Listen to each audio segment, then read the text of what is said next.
Assalamualaikum warahmatullahi wabarakatuh. Salam sejahtera untuk kita semua. Kami dari kelompok 10 yang beranggotakan yang pertama, Erin Pradina Andriani, NIM 2019-12257. Yang kedua, Raisatul Nabila Priyananda, NIM 2019-12259. Yang ketiga, Ahmad Ulil Absor, NIM 2019-12269. Dan yang keempat, Akbar Pamesti, NIM 2019-12261.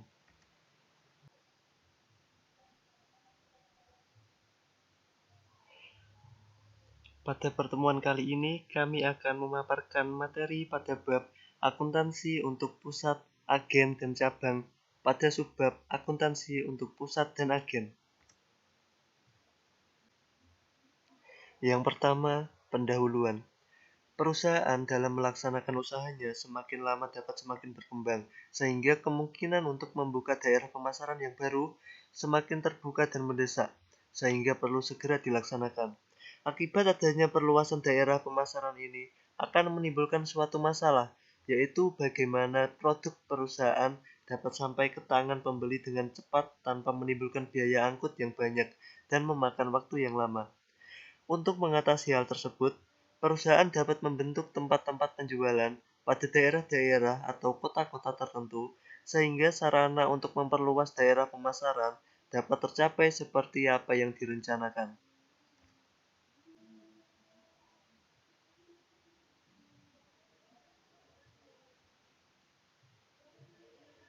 Tempat-tempat penjualan yang dibentuk tersebut dapat berupa agen dan cabang dari perusahaan berkembang tersebut.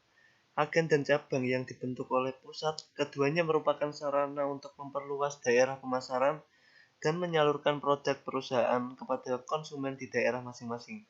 Meskipun agen dan cabang sama-sama suatu sarana, namun terdapat beberapa perbedaan pokok di antara keduanya, yaitu dalam hal organisasi, pengelolaan manajemen, dan pengelolaan akuntansinya. Yang pertama adalah pengelolaan organisasi dan manajemen pada agen atau agensi. Yang pertama, agen hanya tempat penjualan produk milik pusat. Yang kedua, agen tidak perlu dipisahkan pengelolaan manajemen maupun pencatatan akuntansinya. Semua kebijakan dan catatan akuntansi dikelola langsung oleh pusat. Yang ketiga, tugas agen hanya mencari pembeli yang selanjutnya menghubungi pusat untuk mengirimkan sejumlah produk untuk pembeli tersebut.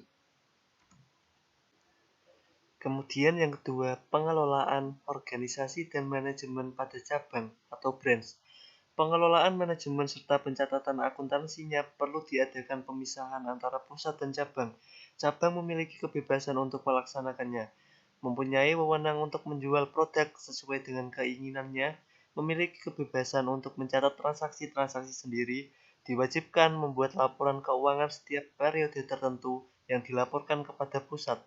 Laporan keuangan cabang hanya bersifat intern untuk perusahaan pusat dan tidak disebarkan kepada para pemegang saham. Selanjutnya yaitu akuntansi untuk pusat dan agen. Agen merupakan suatu perwakilan yang bekerja sebagai suatu unit organisasi penjualan lokal pada daerah tertentu di bawah pengawasan kantor pusat.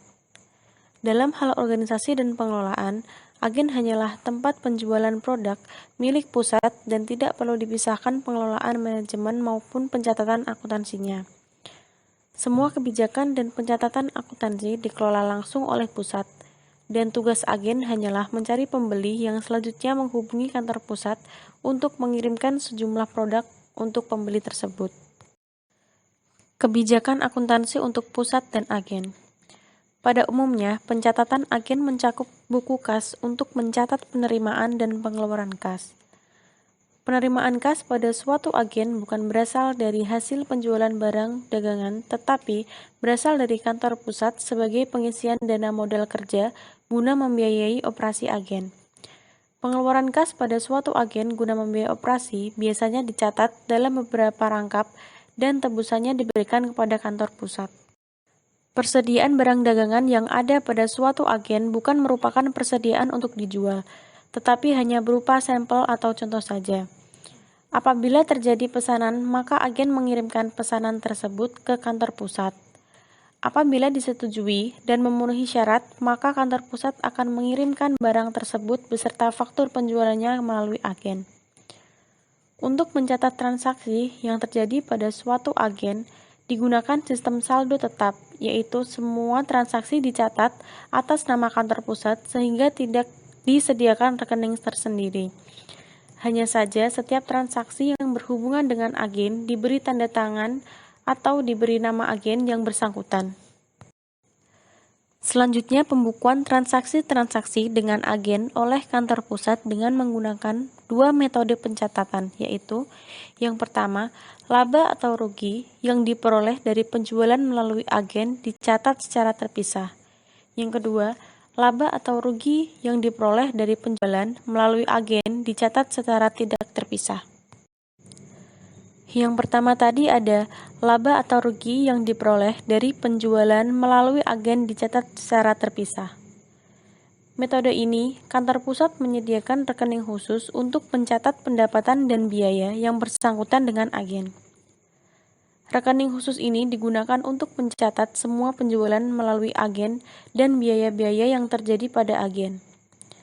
Dengan adanya rekening khusus tersebut, perusahaan dapat dengan mudah menghitung laba atau rugi dari kegiatan melalui agen.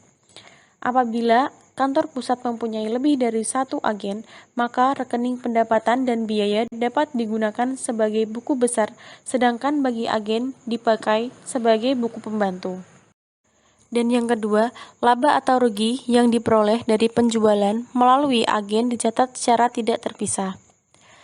Metode ini, kantor pusat tidak membuat rekening khusus untuk mencatat pendapatan dan biaya yang berhubungan dengan agen, sehingga pada akhir periode tidak perlu ditutup ke rekening rugi laba. Rugi laba yang didapat dari penjualan melalui agen akan dilaporkan tergabung dengan transaksi penjualan melalui kantor pusat sendiri.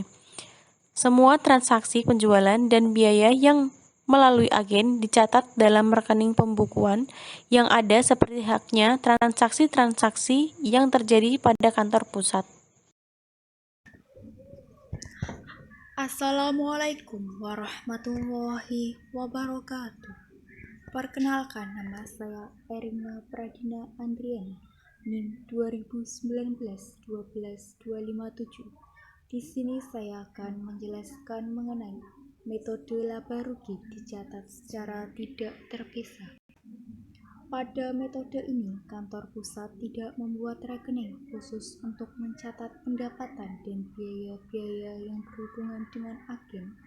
Laba atau rugi yang didapat dari penjualan barang dagangan melalui agen akan dilaporkan tergabung dengan transaksi penjualan melalui kantor pusat sendiri. Akibatnya, semua transaksi penjualan dan biaya yang terjadi melalui agen dicatat di dalam rekening pembukuan yang ada seperti halnya transaksi-transaksi yang terjadi di kantor pusat. Dengan menggunakan contoh pada metode laba rugi dicatat secara terpisah di muka, maka dapat dijurnal oleh kantor pusat sebagai berikut. Keterangan 1. Tanggal 4 April. Penerimaan sampel barang dagangan kepada agen Yogya sebesar harga pokok 7 juta rupiah. Jurnalnya, persediaan sampel agen Yogya di debit 7 juta. Pengiriman barang kepada agen Yogya di kredit 7 juta. Yang kedua, tanggal 8 April. Pengiriman uang untuk modal kerja agen Yogya sebesar Rp800.000. Jurnalnya, modal kerja agen Yogya di debit Rp800.000, kas di kredit Rp800.000. Yang ketiga, tanggal 20 April. Penjualan melalui agen Yogya sebesar harga faktur Rp20 juta. Jurnalnya, piutang dagang di debit Rp20 juta, penjualan di kredit Rp20 juta. Yang keempat, tanggal 25 April, mencatat biaya promosi, penyimpanan, dan biaya lain-lain oleh agen Yogya. Jurnalnya, biaya promosi di debit 280.000, biaya penyimpanan di debit 95.000, biaya lain-lain di debit 275.000, kasnya di kredit 650.000. Yang kelima, tanggal 30 April, gaji dan konsumsi agen yang dibayar oleh kantor penjualan melalui agen DP sebesar harga faktur 20 juta rupiah. Jurnalnya, piutang dagang di debit 20 juta rupiah, penjualan di kredit 20 juta rupiah. Yang keempat, tanggal 25 April, mencatat biaya promosi, penyimpanan, dan biaya lain-lain oleh agen Yogya. Jurnalnya, biaya promosi di debit 280.000, biaya penyimpanan di debit 95.000, biaya lain-lain di debit 275.000, kasnya di kredit 650.000. Yang kelima, tanggal 30 April, gaji dan konsumsi agen yang dibayar oleh kantor pusat sebesar Rp1.300.000. Jurnalnya, biaya gaji dan komisi di debit Rp1.300.000, kasnya di kredit Rp1.300.000. Pada metode laba rugi dicatat secara tidak terpisah. Rekening-rekening yang berhubungan dengan agen tidak diberi tanda khusus, sehingga pada akhir bulan atau akhir periode tertentu tidak perlu ditutup ke rekening laba rugi. Demikian pula laba atau rugi yang didapat tidak akan nampak seperti pada metode sebelumnya. Laba atau rugi yang digunakan bersama dengan laba atau rugi penjualan melalui kantor pusat. Saya Akbar Pamesti, NIM 2019-1261 melanjutkan yaitu materi ketiga, yaitu metode laba rugi dicatat secara terpisah. Metode ini, kantor pusat menyediakan rekening khusus untuk mencatat pendapatan dan biaya-biaya yang bersangkutan dengan agen.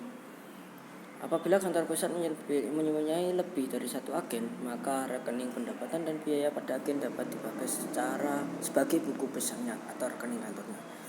Sedangkan rekening-rekening pendapatan dan biaya pada tiap-tiap agen dipakai sebagai buku pembagiannya. Rekening-rekening yang dibutuhkan bila digunakan pada metode terpisah ini yaitu 1. Modal kerja kantor agen, 2. Penjualan kantor agen, 3. BPP kantor agen, 4. Biaya pemasaran kantor agen, yang terakhir biaya administrasi umum kantor agen.